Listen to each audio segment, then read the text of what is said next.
Este curso que estamos desarrollando sobre la verdad católica frente al liberalismo y al socialismo, que pretende ser una invitación a la reflexión sobre la red pública y el bien común, empezó con una clase introductoria a la problemática y luego desarrollamos tres perspectivas tomando autores del siglo XIX, de mediados del siglo XIX, que se ocuparon del asunto. Primero, el padre Rosmini, en su ensayo sobre el socialismo y el comunismo. En segundo lugar, don Juan Donoso Cortés, en su ensayo sobre el catolicismo, el liberalismo y el socialismo. Y, por último, Auguste Nicolas, en su libro sobre el protestantismo y todas las herejías en su relación con el socialismo. El abordar estos tres autores tiene para mí una doble importancia. En primer lugar, una importancia doctrinal, porque creo que estos autores enfocan el problema desde principios auténticamente cristianos, desde los principios de la fe católica. Y segundo, una importancia histórica, porque a veces se desconoce, y lamentablemente se desconoce, la existencia de este pensamiento, un pensamiento vigoroso, profundo, que confronta a estas ideologías del liberalismo y del socialismo desde la fe católica, desde sus mismos orígenes, desde los orígenes de esta ideología, quiero decir. Es decir, no hay que esperar mucho tiempo para que el pensamiento católico se haga cargo de esta problemática y establezca principios sólidos para enfrentar la cuestión. A mediados del siglo XIX ya tenemos un núcleo doctrinal firme, y no solo por autores que se ocupan del tema, sino también en el propio magisterio de la Iglesia. De manera tal que el desconocer esto sería como desconocer el propio tesoro y la propia riqueza acerca de la cuestión. Y me parece importante que tengamos conciencia de la existencia de una tradición de pensamiento en la que uno puede apoyarse para abordar con solidez de pensamiento cristiano, iluminando este aspecto de la cultura, que es la vida social, política, jurídica, económica, desde la fe, ¿no? El lema de la Fundación de la Santa Ana es presencia de la fe en la cultura, ¿no? Y si hay un aspecto de la cultura de hoy día en el cual la luz de la fe parece hacerse poco presente, es precisamente este aspecto político-social y político-jurídico que hace a las doctrinas del socialismo y del liberalismo. Pero hoy la clase se va a situar básicamente en la perspectiva que en la primera clase presentamos como de la tradición cristiana, ¿no? Por eso vuelvo al fresco del Palacio de Siena, del Palacio de la Señoría de Siena, que habíamos comentado brevemente en la primera clase, ¿no? Y vamos a tomar como ilustración de esta clase quinta, básicamente esta imagen, ¿sí? Donde aparecía una alegoría del gobierno cristiano, imposible sin las virtudes teologales, que están allá las tres encima de la figura que simboliza a la República Cristiana, ¿no? En este caso a la República de Siena, las virtudes cardinales que la acompañan a ambos lados y sobre todo la justicia, que estaba emblematizada acá y que es la virtud central del orden político y social, ¿no? Un orden social, cristiano y auténticamente humano no puede basarse sino en la virtud.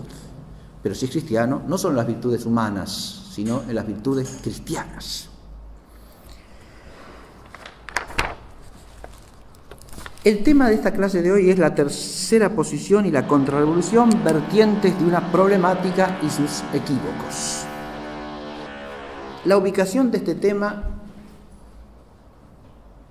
podríamos decir que es un intento de retomar el hilo de esa reflexión del siglo XIX que hemos presentado y actualizarla para problemas que surgen después, como este de la contrarrevolución o de la tercera posición. Pero para entrar en el equívoco que estas expresiones pueden introducir, me parece que nada mejor que empezar por hacer una exposición conceptual lo más clara posible de los pseudoprincipios o errores comunes al liberalismo y al socialismo, porque no se puede entender en qué podría consistir una tercera posición o en qué se consistiría una contrarrevolución si no se entiende qué es lo que estas dos posiciones tienen de núcleo sólido común. Esto es lo que también suele olvidarse, ¿no? Y pareciera que la alternativa política pasa por lo uno o por lo otro, ¿sí?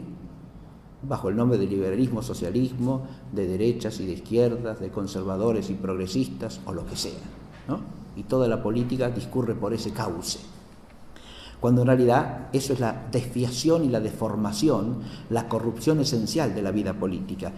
Las dos cosas, juntas.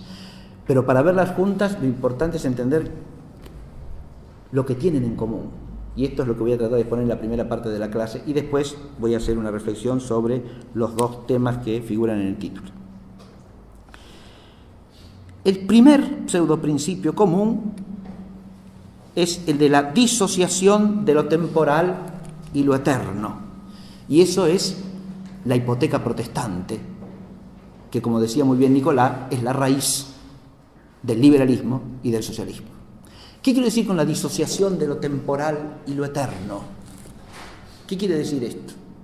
Quiere decir que lo que hace el hombre en la vida del tiempo de este mundo no tiene en realidad relación real, no tiene nada que ver con la vida eterna.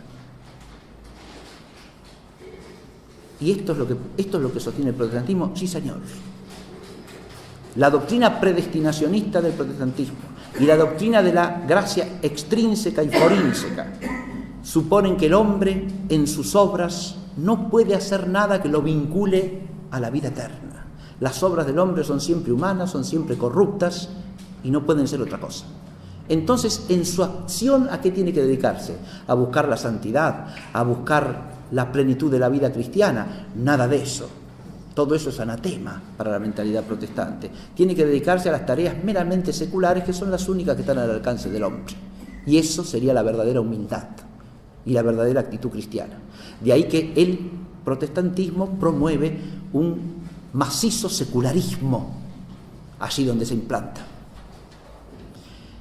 Este secularismo, traspuesto a mentalidad inmanentista, es un núcleo sólido común de el liberalismo y el socialismo. Pero ahora ya no desde esta perspectiva teológica protestante, sino como inmanentismo naturalista y racionalista. Este es el segundo punto que he puesto allí, ¿no? Esta disociación de lo eterno y lo temporal que va en contra de esto, ¿no? El orden cristiano temporal y el orden de la virtud cristiana, basado en la verdad y en el bien auténtico, vincula el tiempo con la eternidad. Eso es lo que desaparece en la disociación protestante. El iluminismo no hace más que profundizar esto. ¿Por qué? Porque en el fondo, como naturalismo y racionalismo que es, niega todo orden sobrenatural. Y lo único que nos queda, ¿qué es? El siglo, el tiempo, la historia, la inmanencia. Este principio del inmanentismo naturalista y racionalista es la hipoteca iluminista en la cual se basan tanto el liberalismo como el socialismo. Este inmanentismo, fíjense, ¿qué significa naturalismo? Entender el naturalismo es fundamental para ubicar tanto el liberalismo como el socialismo. Y naturalismo es el rechazo y la negación de todo el orden sobrenatural, de toda la realidad sobrenatural. Adviértase que no significa necesariamente ateísmo, eso lo analiza muy bien Donoso Cortés en su ensayo, porque es compatible ese naturalismo con el deísmo, con el panteísmo y con el ateísmo. Con el deísmo, es decir, un Dios que ordena el mundo, pero que es absolutamente impotente para intervenir en el tiempo. Ese es el Dios del deísmo, el Dios de Locke, el Dios de Kant. La naturaleza ordenada por Dios funciona por sí sola. No hay ni revelación, ni gracia, ni sacramentos, ni iglesia. Solamente hay naturaleza que se despliega a sí misma y que por sí sola se identifica ¿con qué? Con lo que Dios ha ordenado. Y se acabó. Eso es naturalismo. En esa perspectiva, la historia, ¿quién la hace? El hombre y solo el hombre. Las decisiones del hombre son lo que hace la historia. Dios no puede intervenir en la historia, aunque se afirme que hay un Dios, ¿está claro? Pero es un Dios que no interviene en el tiempo. Seguimos en la disociación, ¿está claro? El tiempo es competencia exclusiva del hombre. Esta es la consecuencia fundamental del naturalismo. El naturalismo llevado al plano del conocimiento se llama racionalismo. Es decir, no hay más conocimiento de la realidad que el que la sola razón alcanza. Queda descartada a la luz de la revelación, la sabiduría divina participada. Lo único que existe es la luz de la razón. Es el lema común de liberalismo y socialismo. Una razón autosatisfactoria que en sí misma es suficiente y es completa para que el hombre alcance sus propios fines. De aquí se deriva un tercer núcleo común, que es el secularismo y el laicismo. ¿Qué quiere decir esto? En clave iluminista, porque de ese iluminismo naturalista y racionalista se deriva todo lo que voy a enunciar a continuación. No son más que aspectos de lo mismo. Primero que nada, el secularismo. ¿Qué quiere decir esto? Que la vida del hombre en el tiempo no tiene más fines que los fines inmanentes o los fines temporales. Esto grava enormemente en la actualidad sobre la noción del bien común. Pareciera que no hay más bien común que el bien común temporal. Y, por una consecuencia inexorable del inmanentismo, ese bien común temporal queda degradado finalmente a bien común material. Y de eso se trata en la política, y nada más que de eso. El deterioro, la corrupción de la noción de bien común procede básicamente de este secularismo, de este laicismo. Fíjense, el principio secularista es que los individuos subjetivamente pueden ocuparse de cosas que pretendan que son fines trascendentes, pero la realidad humana en el tiempo, social, política, jurídica, solamente tiene que ver ¿con qué? Con lo temporal. ¿Está claro? La idea de una trascendencia queda subjetivizada, individualizada y remitida a la esfera del capricho de cada quien. Eso es propio del liberalismo. Y el socialismo no sostiene otra cosa. ¿Está claro? Porque los dos se afincan ¿en qué? En la concepción secularista de la vida social, política, jurídica, económica. No hay más fin, insisto, que el fin temporal. Si usted no discute esto, lo anticipo para la segunda parte de la clase, sino que se afinca ahí y después trata de mediar entre socialismo y liberalismo, tomo del liberalismo la idea de la democracia y de la libertad, del socialismo la idea de que hay que preocuparse por los pobres, y entonces armo un intermedio virtuoso y encima le pongo el nombre de doctrina social católica o de democracia cristiana o de quién sabe qué cosa, ¿no? Eso, si está en la misma perspectiva del inmanentismo secularista, no es ni puede ser cristiano de ninguna manera. Y no es un intermedio de nada, y no es una tercera posición de nada. Es una de las infinitas variantes posibles en el continuo liberalismo-socialismo. Y nada más que eso, que por otra parte, de ordinario se mezclan entre sí. Porque son antagónicos solo parcialmente. El laicismo es una expresión del secularismo, porque el laicismo, ¿qué quiere decir? Tanto el principio del laicismo como el principio de la neutralidad religiosa del Estado son principios que proyectan el secularismo. O sea, la vida pública no tiene nada que ver con la eternidad ni con fines trascendentes. Tiene que ver solamente con lo inmanente. Esta es la concepción laicista. Usted al Estado lo tiene que separar radicalmente de toda religión, de toda identidad religiosa y sobre todo de toda referencia a lo trascendente. El laicismo, insisto, no es más que una proyección del secularismo y puede darse en grados distintos. ¿Socialismo y liberalismo son laicistas? Claro que sí, los dos. Lo son en su entraña y lo han sido históricamente, militantemente laicistas.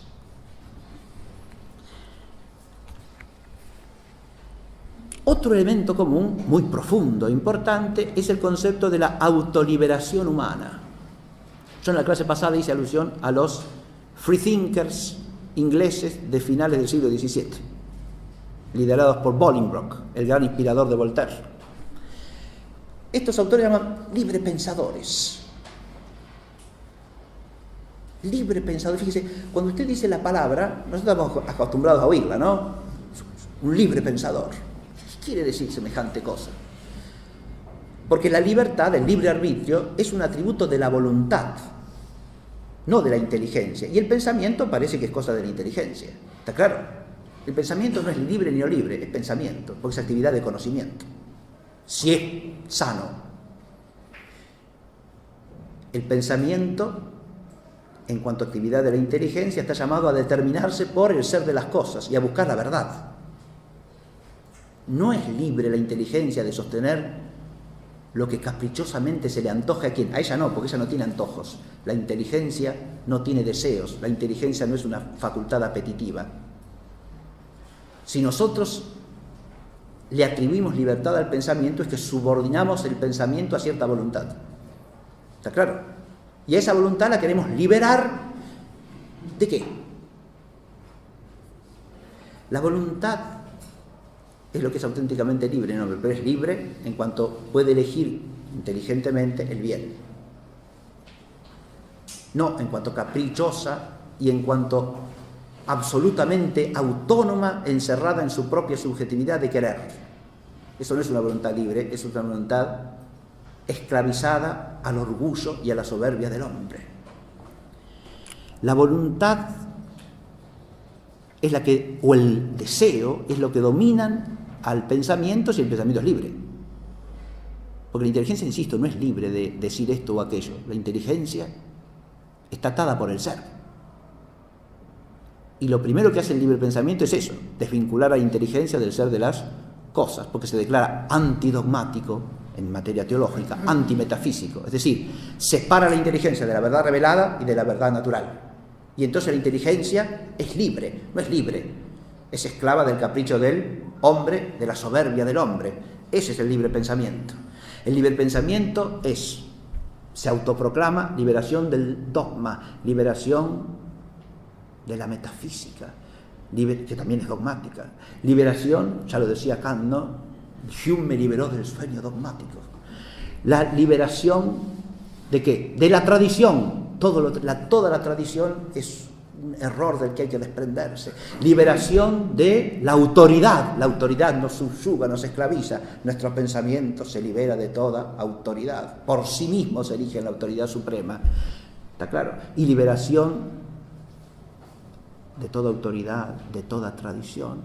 Finalmente, liberación de todo orden que trascienda a la propia voluntad humana. Soy yo el que pone el orden. En esta es lo que llama Kant la autonomía del hombre adulto, que ha pasado de la niñez y por lo tanto ya no tiene que ser regido por normas que le vienen de fuera. Por ejemplo, que viniesen de Dios. Tiene en sí mismo la ley que lo ha de regir. Es autónomo, se rige por sí solo. Autonomía, que quiere decir una independencia del hombre respecto de algo superior o exterior. El hombre es el que por sí mismo se autodetermina. Fíjense ustedes que ¿por qué me fui al libre pensamiento?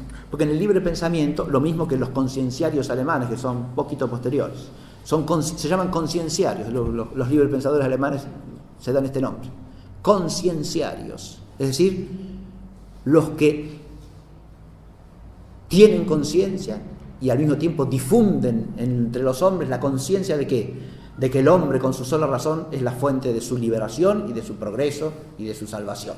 ¿Está claro? Crean conciencia, concientizan o, como dicen en España hoy día, conciencizan, que se hace, generan conciencia acerca del progreso de la vida social. Bien. Me remonté a esto, ¿por qué?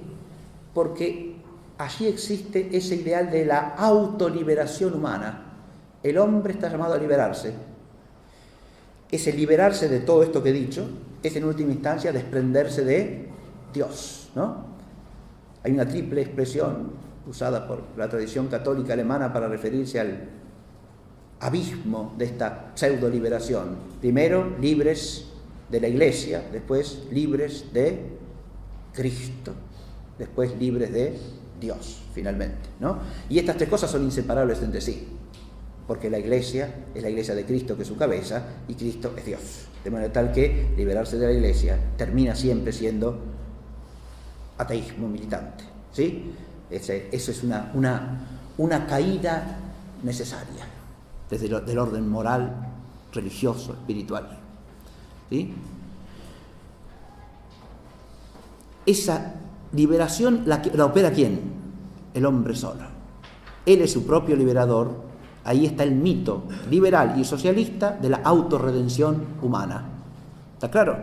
Cuando hablamos en política de liberalismo y de socialismo, lo primero que hay que atacar es esto, la idea de que con la política manejada humanamente, recordemos lo que hemos dicho antes de naturalismo, racionalismo, secularismo, laicismo, ¿no?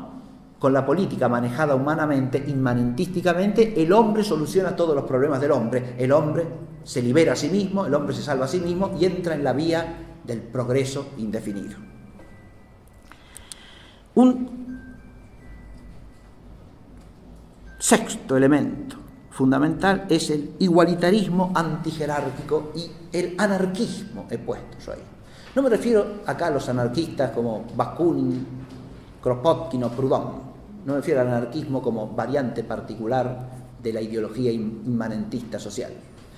Acá hablo de anarquismo en un sentido etimológico, que es inseparable del igualitarismo antijerárquico.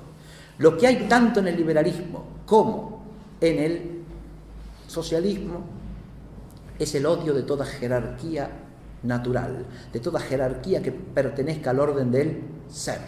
Por eso la palabra igualdad es común a unos y a otros. Hay un igualitarismo liberal, hay un igualitarismo socialista, pero liberales y socialistas son igualmente igualitaristas, igualmente. El igualitarismo quiere decir no reconocer la jerarquía del ser de las cosas. Dios encima del hombre, primero que nada. Y segundo, la jerarquía en el orden humano. Jerarquía de autoridad en la familia, en la vida social, en toda sociedad humana, en la Iglesia. Fíjese cómo el protestantismo de nuevo acá es la raíz. Porque antes del igualitarismo liberal socialista está el igualitarismo protestante. ¿Está claro? Abolidor de toda jerarquía eclesiástica, que a lo sumo se conserva con una jerarquía administrativa, pero sin fundamento ontológico.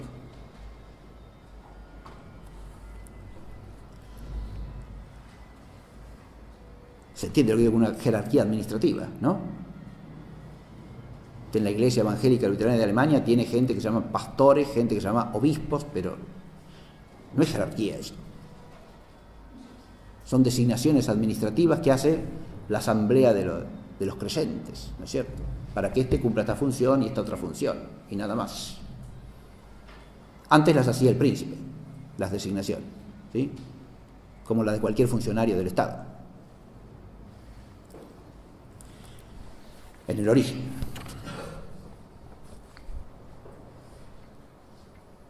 ¿Por qué es anarquismo este espíritu antijerárquico, este odio de la jerarquía? Es anarquismo ¿por qué? Porque niega el principio. ¿Está claro? Un principio siempre es algo jerárquicamente superior a lo que le es subordinado. ¿Está claro esto? Ya sea en el orden del ser, en el orden del conocer, en el orden moral, en el orden político. Lo que tiene razón de principio es lo que es superior a lo que le está subordinado. Si usted niega la jerarquía, se acabó el principio. ¿Cómo se dice negación del principio? Negación de la primacía, negación del orden que se basa en un primero. Se dice anarquía. ¿Está claro? La anarquía no es otra cosa que eso. Supresión del principio. Argé quiere decir principio en griego. ¿Sí? Anárquico es el que niega el principio. No hay principio. Esto tiene que ver también con la idea de la autodeterminación y autoliberación, por supuesto. Donde no hay principio, yo soy el que pongo o establezco lo que es y lo que no es, lo que se llame orden, lo que se llame el orden aparente, el orden superficial, accidental, que lo determino yo. Lo determinamos todos, igualitariamente, dialógicamente, según una dialógica racional, diría hoy día Habermas, ¿no? Que es un mecanismo de convención social democrático, para que todos determinemos lo que es y lo que no es, ¿sí? Esto se llama así, esto se llama así, esto es aquello, la ley es esta otra.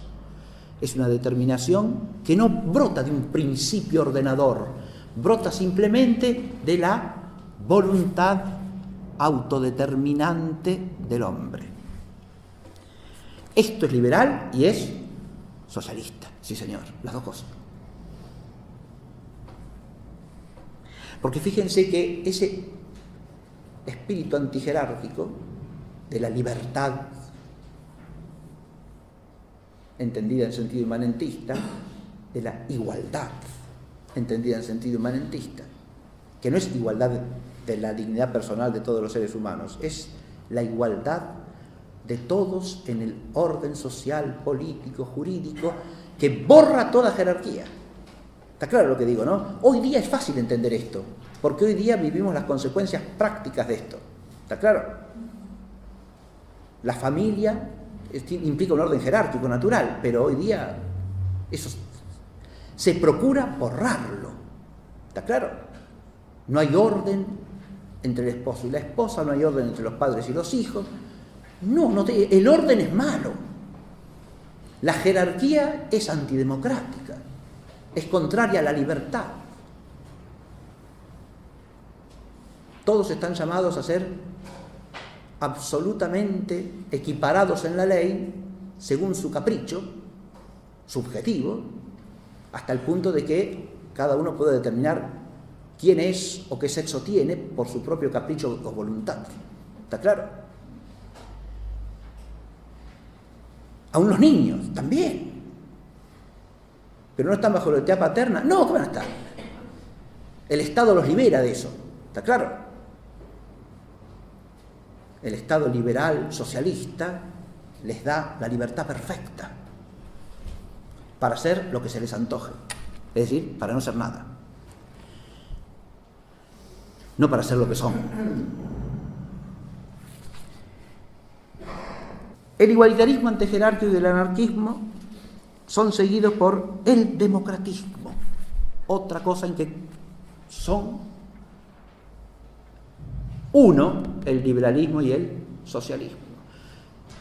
Los que tenemos memoria de lo que se ha llamado la época de la Guerra Fría, sabemos perfectamente que tanto el bloque liberal occidental liderado por los Estados Unidos como el bloque soviético hacían alarde de democracia, igualmente, ¿no?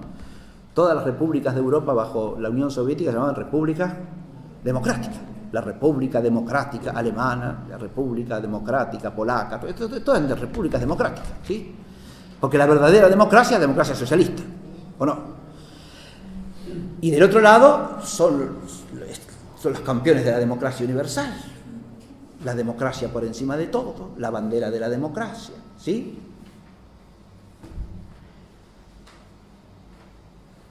La democracia para el mundo. Bien, todos son democráticos. Lo que quiero decir es que la democracia es un valor fundamental tanto para el socialismo de todo tipo, no solamente el socialismo democrático occidental, también el socialismo soviético, y para el liberalismo. Uno puede decir, bueno, son democracias distintas. Sí. Pueden tener diferencias. Diferencias de matiz en el tipo de organización, pero ¿en qué se basan? En la soberanía del pueblo, por eso se llaman democracia. Esta soberanía del pueblo, de nuevo, es un principio radicalmente anticristiano, porque la soberanía del pueblo entendida en sentido inmanentista, ¿qué quiere decir? Que el pueblo es la fuente de toda autoridad, es la fuente de toda ley, y el pueblo somos hombres o no.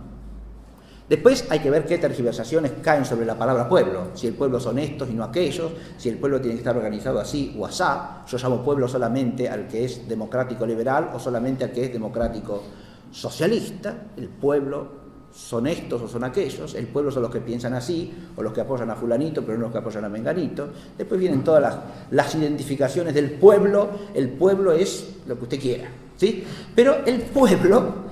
Lo que es fundamental es esto: el pueblo somos seres humanos, y si el pueblo es el soberano, estamos afirmando el principio inmanentista, antropolátrico, anticristiano. Antropolátrico digo que cae en la idolatría de la naturaleza humana, ¿no? El hombre es Dios. Antropolátrico, anticristiano, de que no hay autoridad por encima de la del hombre. El populismo, el democratismo son versiones de la antropolatría, porque absolutizan al hombre, bajo el nombre de pueblo, sí. Pueblo libre, pueblo social, pueblo liberal, pueblo socialista, pero el pueblo es el hombre. Y el pueblo convertido en Dios es tan anticristiano como una élite de déspotas ilustrados convertidos en Dios. Además, las dos cosas son siempre inseparables, porque ya sea en la democracia liberal, ya sea en la democracia socialista comunista, siempre hay una disociación de la humanidad. ¿Está claro? Están los iluminados llamados a gobernar, que son los dirigentes del proceso revolucionario liberal o revolucionario socialista, y está la masa que debe ser iluminada. Bien.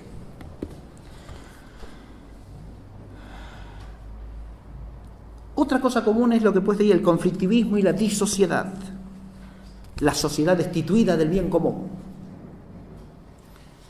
Un efecto del democratismo, del anarquismo, de la abolición del orden, de la jerarquía, ¿cuál es? Que la sociedad es concebida simplemente como un grupo de sectores en conflicto. Es decir, como una no sociedad, como una disociedad.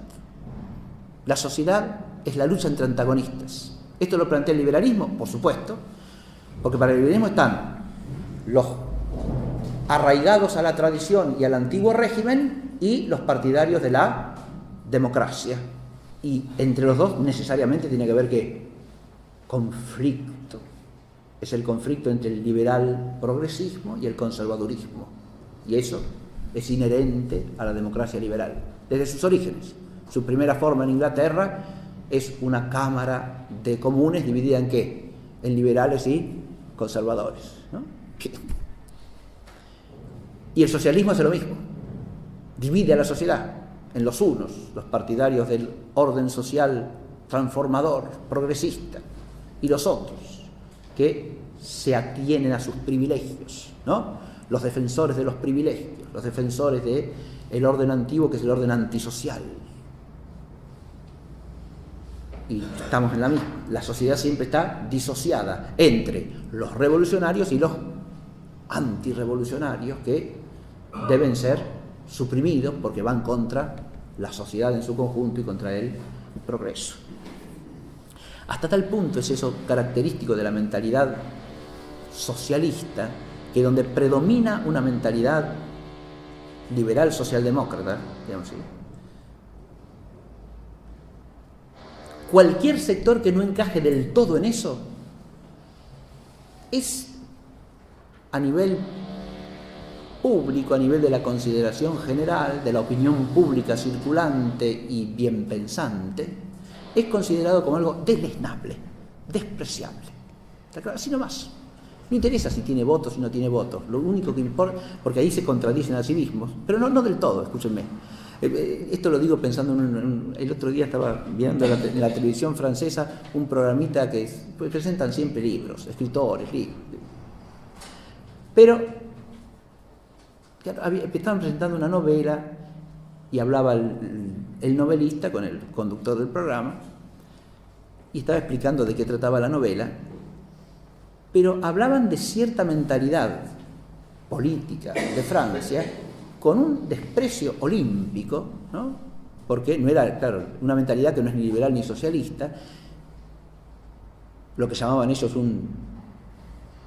una nostalgia nacionalista antidemocrática, ¿sí? De corte neofascista. Ya con eso, una serie de anatemas que están así acumulándose, ¿no?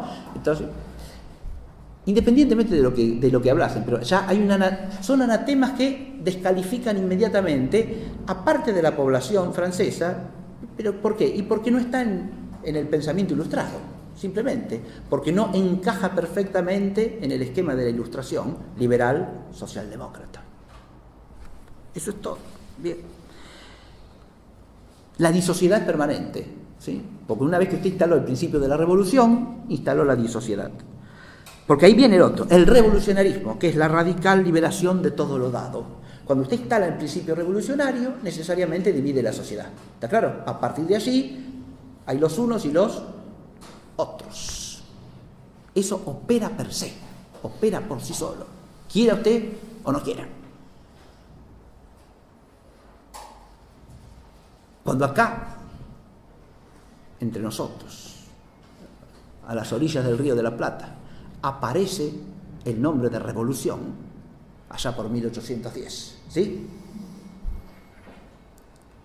En la ciudad de la Santísima Trinidad y puerto de Santa María de los Buenos Aires. Bien, aparece el nombre de la revolución. Inmediatamente se genera la disociedad.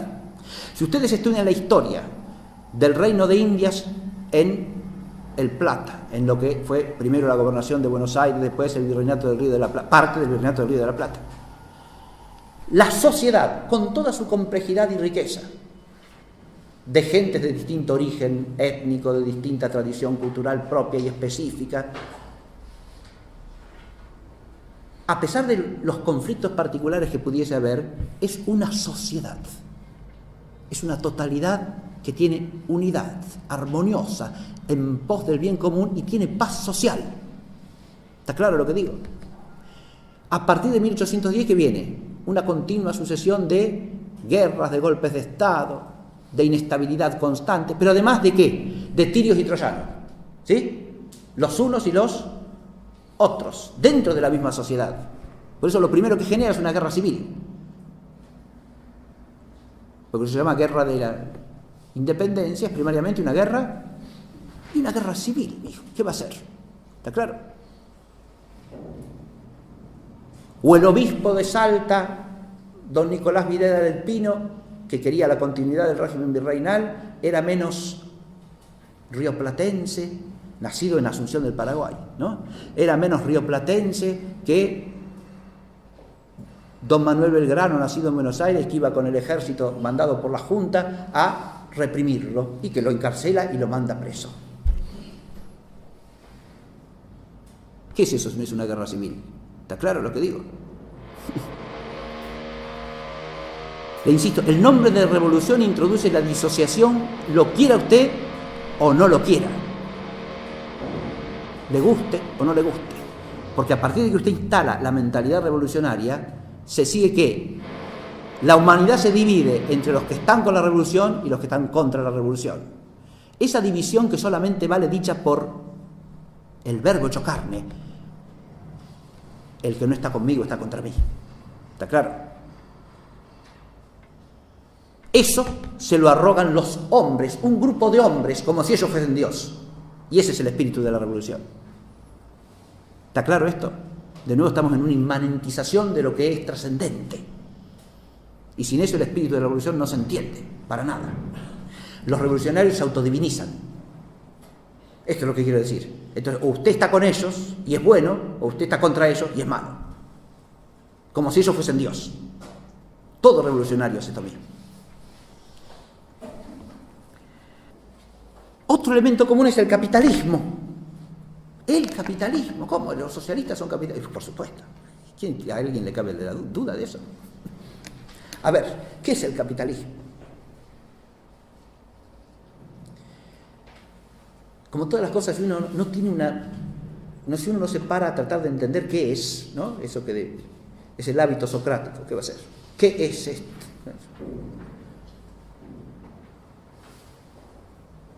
Si uno se pone a pensar qué son las cosas, usa las palabras sin saber lo que dice.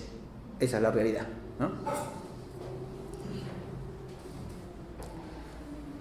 Capitalismo, como el mismo nombre lo indica, es, primero que nada, la idea y la actitud de acumular capital, es decir, riqueza material que permita ejercer poder. ¿Está claro? Una noción muy elemental, primaria. Esa acumulación de capital puede hacerla un Estado, puede hacerla los particulares. Pero el principio capitalista es hacerse poderoso a través de ¿qué? De los bienes materiales. Es claro eso, ¿no? Es hacerse poderoso a través de los bienes materiales. En el fondo es poner la confianza ¿en qué? En la riqueza. Eso es el capitalismo. Si usted pone la confianza en la riqueza, en los bienes materiales, usted es capitalista. Capitalismo no quiere decir defensa de la propiedad privada, ¿eh? Eso es otra cosa. Eso no es capitalismo. La propiedad privada, además, hay que ver cómo se la entiende, ojo, ¿eh? Porque la propiedad privada en el liberalismo y en el socialismo está siempre supeditada ¿a qué? Al Estado revolucionario del que he hablado recién, que es el que organiza la sociedad. A lo que podemos llamar el constructivismo, lo puse después, ¿no? El constructivismo ingenieril de la sociedad y el desdoblamiento de la humanidad. Eso tiene que ver con lo que yo dije recién de las élites gobernantes y la masa gobernada, ¿no?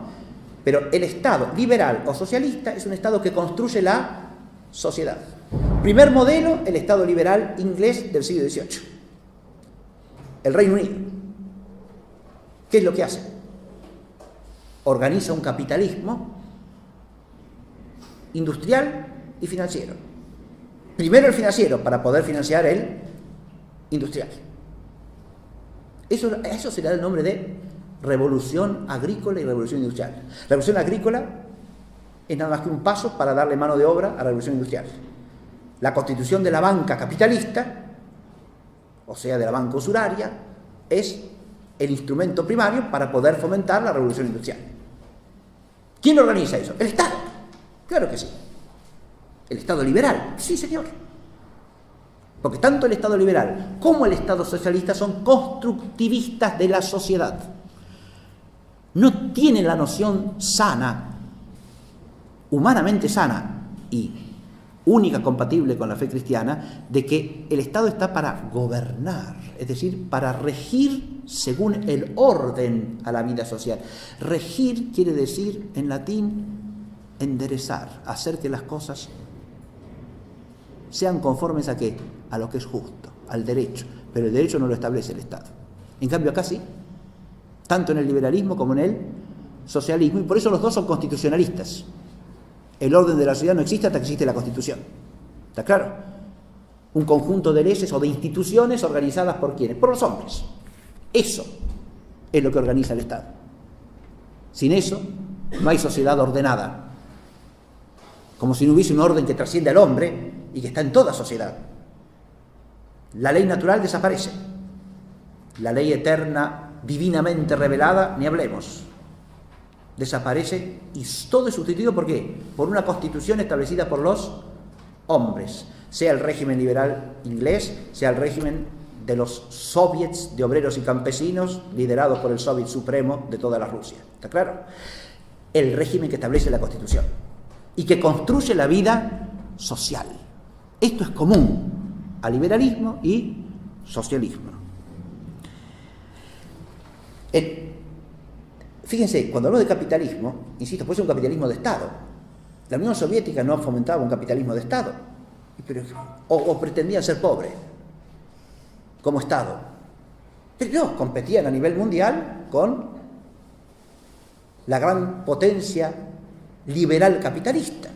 Pero los dos eran igualmente capitalistas. Y esto quiere decir, los dos eran igualmente materialistas. He puesto en el J el materialismo, que es la primacía de la materia, de donde se deriva el economicismo. Donde hay economicismo hay materialismo. Y el materialista no puede ser sino economicista. ¿Qué quiere decir esto? Materialismo es entender que la primacía ontológica de la realidad está en el mundo material, está en la materia, no en el espíritu. Esto es parte de la misma rebelión ateísta, porque Dios es espíritu. Proclamar la primacía de la materia es invertir el orden de las cosas. Pero lo material no es importante, lo material es relativamente importante como medio para la vida del hombre, pero no es ni el fundamento, ni el origen, ni el fin de la vida humana. Cuando usted piensa de manera capitalista, de Estado o privatista, pero capitalista. Cuando usted piensa de manera economicista, la economía es la que lo decide y lo dirime todo. Si queremos ordenar la vida social, tenemos que partir de la economía. ¿Está claro? Economía entendida en el sentido inmanentista e iluminista de sistema de apropiación de los bienes de producción y de distribución de esos bienes. Si economía es el fundamento de la vida social, entonces usted piensa materialistamente. Claro que sí. Aunque no se diga materialista. Pero si piensa en la realidad solo en base a la economía, en lugar de entender que todo lo que es producción, distribución, consumo de bienes y de servicios de orden material es nada más que un instrumento de la vida moral del hombre y que está necesariamente subordinado al orden moral, al orden político, que es el de la autoridad legítima, al orden jurídico, que es el de lo justo, objetivo, bajo la ley de Dios. Sin lugar de entender que la primacía pasa por ahí, por la virtud, y fundamentalmente por la virtud teologal, que es la base de todas las virtudes morales. ¿Sí? Si usted, en lugar de entender eso, que el fundamento del orden de la vida social pasa por ahí, entiende que pasa por la economía, es materialista, es socialista o es liberal, quiera o no quiera, de nuevo, le parezca o no le parezca. El ilustracionismo sustituye la moral por la ideología. Esta es otra consecuencia común al liberalismo y al socialismo como expresiones del iluminismo. ¿Qué quiere decir esto? ¿La ideología sustituye a la moral? Sí, señor. Usted es bueno si piensa de modo progresista. Basta con eso. Su conducta la decide usted, si cada uno es libre de vivir como quiera. ¿Está claro? ¿Importa conocer la verdad? No importa. ¿Importa conocer tener virtud y obrar justamente? No, eso depende de las circunstancias. Además, a veces hay que ser injusto porque si no, no hay progreso. ¿Está claro? Y toda revolución liberal o socialista justifica sus crímenes porque son para el progreso. Y sus desórdenes y sus injusticias. Está bien, esto es injusto, pero sirve para progresar. Listo, se acabó, ya está. Ahora, cuando usted tiene esto llamado el ilustracionismo, ¿qué es lo que hace de usted un hombre bueno? Que es ilustrado, que tiene la luz de la sola razón. Y se libera entonces de todo el lastre dogmático de la religión cristiana, del pensamiento metafísico, de la tradición, de la autoridad heredada, de la autoridad dada, ¿no? Eso de la autoridad dada me hace acordar Mefistófeles de Fausto, que le dice a un estudiante, hablándole del derecho: te van a enseñar todas las leyes heredadas, todos los derechos de los antiguos, pero los derechos con que tú naciste, nunca, ¿no? Como contraponiendo lo heredado y lo dado, la tradición, como una iniquidad, a los derechos subjetivos de cada quien, del hombre nuevo, ¿no? Pero esto del ilustracionismo, fíjense, hace poco, otro dato televisivo, este era en televisión española, también un programa que hablan de libros, ¿sí? Y estaban hablando de un librito que se llama Los hombres buenos, los buenos hombres, una cosa así, una novela también. ¿Quiénes son los protagonistas de la novela? Son unos españoles del siglo XVIII, que se van de España a Francia. ¿Para qué? Para conseguir un ejemplar de la enciclopedia. Porque en España, en la España oscurantista, dominada por el poder de la Iglesia, la enciclopedia había sido prohibida por la Inquisición. Y entonces se fueron a Francia, se consiguieron un ejemplar de la enciclopedia y lo entraron de contrabando por los Pirineos. En la novela, la historieta esta, y estos son los buenos hombres. O sea, son buenos no porque obran justamente, virtuosas, son buenos simplemente porque introducen la enciclopedia en España. ¿Está claro? Eso es un ejemplo de lo que acabo de decir. La ideología sustituye a la moral. ¿Está claro? Usted es bueno o malo según cómo piensa, no según cómo obra. La ideología sustituye a la moral. Dicho sea de paso, es cierto que la España del siglo XVIII prohibió la enciclopedia, ¿sí? Para bien de España, por supuesto, por gracia de Dios. Eso no significa que los españoles fuesen ignorantes, significa que eran inteligentes y sabios, con una sabiduría más alta que la ilustración de la enciclopedia, que es veneno iluminista.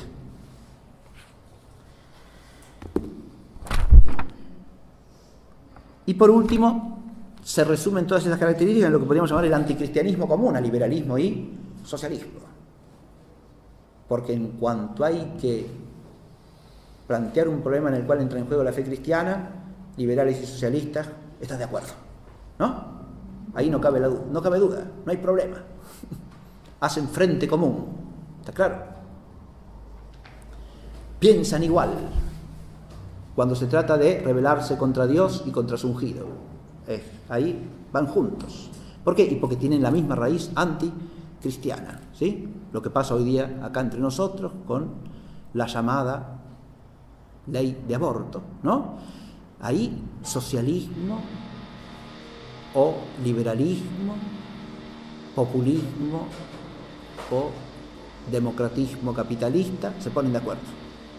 De hecho, si vamos al panorama internacional, esa norma inicua que despenaliza o legaliza como un derecho, en cualquiera de los dos casos es una iniquidad, un homicidio siempre alevoso, porque recuerden que en el homicidio la alevosía se mide por la indefensión de la víctima, ¿no? Si la víctima se puede defender, ya no hay alevosía, ¿no? Si la fuerza del victimario es par con la de la víctima, si la víctima está armada, si la víctima puede defenderse, es otra cosa, ¿no?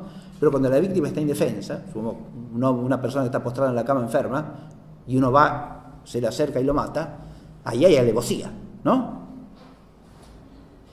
En el caso del aborto siempre hay alevosía, porque la víctima es la más indefensa de todas. Naturalmente indefensa, hasta el punto que tiene que estar protegida, ¿no? En el seno materno, si no perece.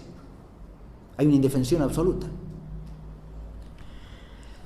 Aunque esto es claro a la luz de la inteligencia humana y del sentido común, la ideología revolucionaria lo subvierte, lo corrompe, lo discute, porque absolutiza ¿qué? La voluntad subjetiva de algunas personas. ¿Está claro?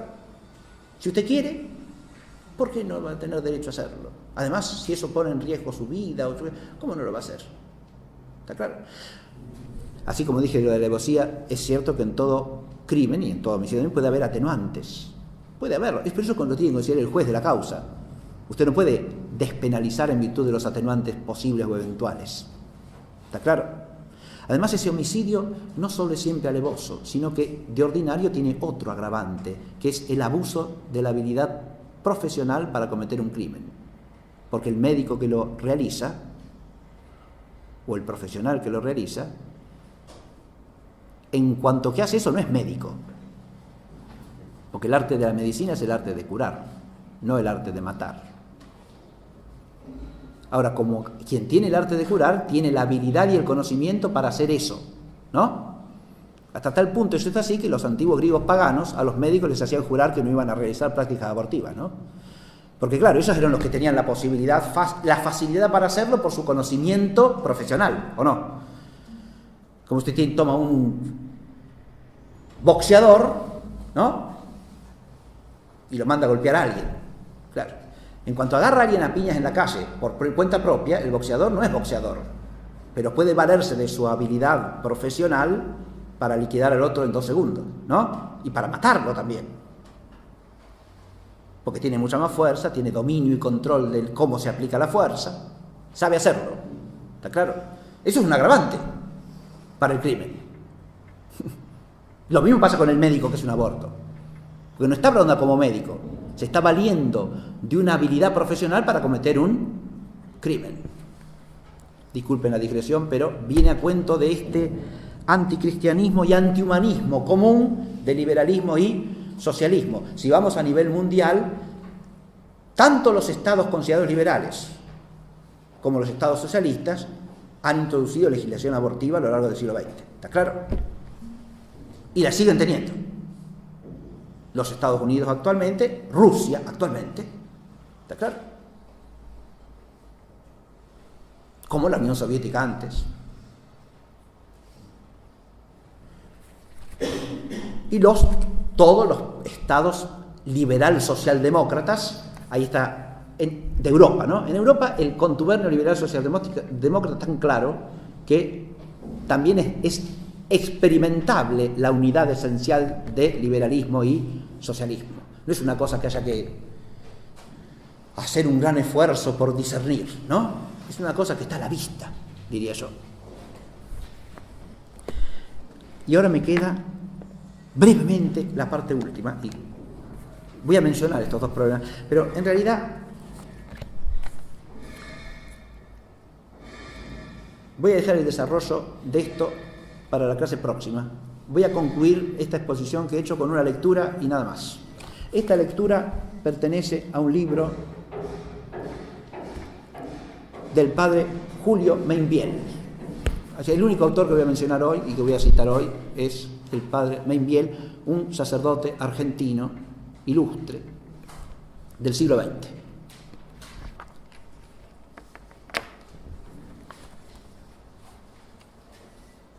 Lo que voy a leer es un pasaje de un artículo que se llama La Tercera Posición, que figura en una recopilación de artículos que se llama Política Argentina, ¿sí? Este libro está editado en Buenos Aires en el año de gracia de 1956. Dice así el padre Mainviel: la Iglesia no prometió nunca sino una felicidad muy relativa en la vida presente, porque la tierra es un valle de lágrimas para los ricos y para los pobres, para los sabios y para los ignorantes. No tenemos aquí ciudad permanente y corremos detrás de la felicidad absoluta que solo se nos da en la posesión indeficiente de la divina visión. Por otra parte, tanto la felicidad absoluta de la vida futura como la relativa de la presente solo pueden ser alcanzadas si el hombre, respetando las relaciones esenciales del universo, se coloca en dependencia de las prescripciones ordenadoras de la ley natural y divina. Fíjense ustedes que si uno no empieza por acá, por disipar lo que podríamos llamar el ilusionismo inmanentista en la concepción de la felicidad humana, cualquier cosa que hable en política puede sumergirse inmediatamente en la mentalidad inmanentista corriente. ¿Está claro?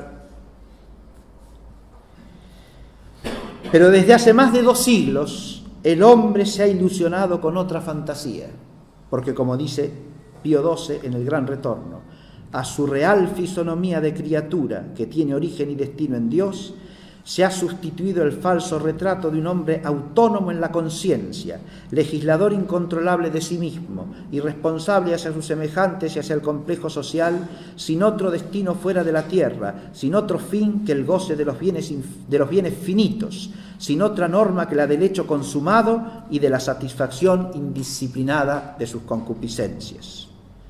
El iluminismo había de devolver al hombre la luz y la felicidad que le habían despojado las tinieblas medievales. Este ideal, esbozado por los filósofos ingleses Hume, Hobbes y Locke y difundido por los sofistas franceses como Montesquieu, Voltaire y Rousseau, podía expresarse en aquel compendio de principios del iluminado Weishaupt que trae el abate Barruel en sus Mémoires pour servir à l'histoire du jacobinisme. La igualdad y la libertad, dice allí, son los derechos esenciales que recibió el hombre de la naturaleza. El primer ataque a esta igualdad fue perpetrado por la propiedad. El primer ataque a la libertad fue perpetrado por las sociedades y los gobiernos. Los únicos apoyos de la propiedad y de los gobiernos son las leyes civiles y religiosas. Por tanto, para restablecer al hombre en sus derechos primitivos de igualdad y de libertad, hay que empezar por destruir toda religión, toda sociedad civil y acabar por la abolición de la propiedad. En este enunciado está contenido, es hasta ahí Barruel, ¿no? Describiendo la ideología de Weishaupt. En este enunciado está contenido no solo el liberalismo, sino también el socialismo. En realidad, la secta de los iluminados de Weishaupt no hacía sino renovar el programa iluminista de albigenses, cátaros, patarinos, búlgaros y vegardos, y aún de las antiguas sectas de maniqueos y gnósticos. Este programa, que constituye el fondo más profundo de las herejías, no logró categoría de reconocimiento en las sociedades cristianas, sino con el advenimiento del liberalismo y del socialismo que fue proclamado en la Revolución Francesa. Porque si bien en esta se afirmó expresamente el liberalismo del hombre burgués, también se cultivaron los gérmenes del socialismo. Es muy significativa la influencia de Barnave y de Babeuf en la Revolución, como lo ha demostrado Faguet, Le Socialisme en 1907. Y el mismo liberalismo, tal como fue predicado por Voltaire y Rousseau, contenía el socialismo, y el socialismo de Marx y de Lenin, por su parte, contenía el liberalismo. Porque en sustancia, una misma cosa enseñan los heresiarcas de la libertad y los de la sociedad, aunque proponen métodos diversos. Los unos quieren llegar al más perfecto y armónico orden social a través de la más ilimitada libertad, los otros pregonan que el hombre ha de llegar a la más ilimitada libertad a través de la provisional dictadura del proletariado. La doctrina católica sobre el hombre y la sociedad no puede concebirse a manera de una tercera posición que disputaría en el mismo plano con liberales y socialistas. Ella se opone de manera radical y profunda a aquel principio madre de donde arrancan el liberalismo y el socialismo. No hay dificultad en denominar la tercera posición con tal que se la caracterice con aquellos atributos que le corresponden como una posición ubicada por encima de uno y otro error, aunque conjugando lo que de verdadero uno y otro pudieran contener, a la manera que la cima de un monte, superando todos los puntos que se encuentran en el llano, en cierto modo los contiene y conjuga a todos. Hasta aquí la lectura. Fíjense que el padre Membiel se sitúa en la perspectiva que es la de este curso, ¿no? Hay una afirmación importantísima en lo que acabo de leer. No se puede presentar la doctrina católica, la verdad católica sobre la materia social y política como una tercera posición en el mismo plano del liberalismo y el socialismo. Ese sería el equívoco de la tercera posición, un equívoco radical, absoluto. Porque una posición intermedia en el mismo plano no es sino más de lo mismo. Y si a la doctrina social de la Iglesia la reducimos a eso, es un poco de liberalismo y un poco de socialismo y nada más. Y no es doctrina de la Iglesia. El comienzo que yo destaqué del pasaje que acabo de leer de Membiel nos sitúa en una perspectiva auténticamente cristiana. La distinción entre lo temporal y lo eterno, entre la felicidad precaria y siempre parcial del tiempo y la bienaventuranza de la vida eterna. Si no partimos de allí, cualquier perspectiva política deja de ser cristiana. Él dice que tercera posición es un término que puede usarse bien, pero al mismo tiempo decir que no es una tercera posición en el mismo plano, me parece a mí que está insinuando también, y es lo que a mí me parece, ahora lo digo yo, que si bien puede entenderse en buen sentido, tiende fácilmente a entenderse en mal sentido. ¿Por qué? Porque la opción es básicamente entre dos cosas, o entre una visión inmanentista y una visión cristiana, no entre tres. Porque las otras son variantes de lo mismo, frente a lo cual y por encima de lo cual está la doctrina de la Iglesia. Por encima en todo sentido, por encima porque no es meramente pensamiento humano, y está por encima aún de la recta y sana filosofía política y moral. ¿Está claro? La doctrina de la Iglesia está por encima también de la buena y sana filosofía, porque es palabra de Dios. Pero está por encima acá mucho más, porque estos son dos variantes de un error fundamental, no de una sana filosofía. De un error fundamental que es actitud anticristiana en su raíz. Entonces no es una tercera, es lo otro, es lo opuesto, es lo radicalmente opuesto. ¿Está claro? El equívoco de la tercera posición es que fácilmente tiende a hacer aparecer la posición católica como una especie de tomar una cosa de otra, un poquito de uno y un poquito del otro. Con una consecuencia negativa ulterior, y es que pareciera que la doctrina social de la Iglesia va a la saga de lo que piensan los hombres, como si fuese retardada respecto del progreso de la inteligencia humana, ¿no? Viene detrás y detrás toma de esto y toma de aquello y trata de hacer una especie de cóctel moderado, ¿no? Una especie de intermedio, o de medio virtuoso, o de mezcla anodina que termina siendo un si es no es. Pero eso no puede ser jamás la doctrina social de la Iglesia, la doctrina política de la Iglesia, la doctrina jurídica y moral de la Iglesia. Esa doctrina es tan antigua como la Iglesia, primero que nada, y no es una novedad como el iluminismo, y es tan antigua en principio como Dios, porque no es más que participación de la sabiduría divina y de la ley eterna en el orden práctico. Por lo tanto, no es antigua, tiene la jerarquía suprema de la eternidad, por encima de todo tiempo y de toda circunstancia particular de los hombres. Por hoy suficiente. Gracias.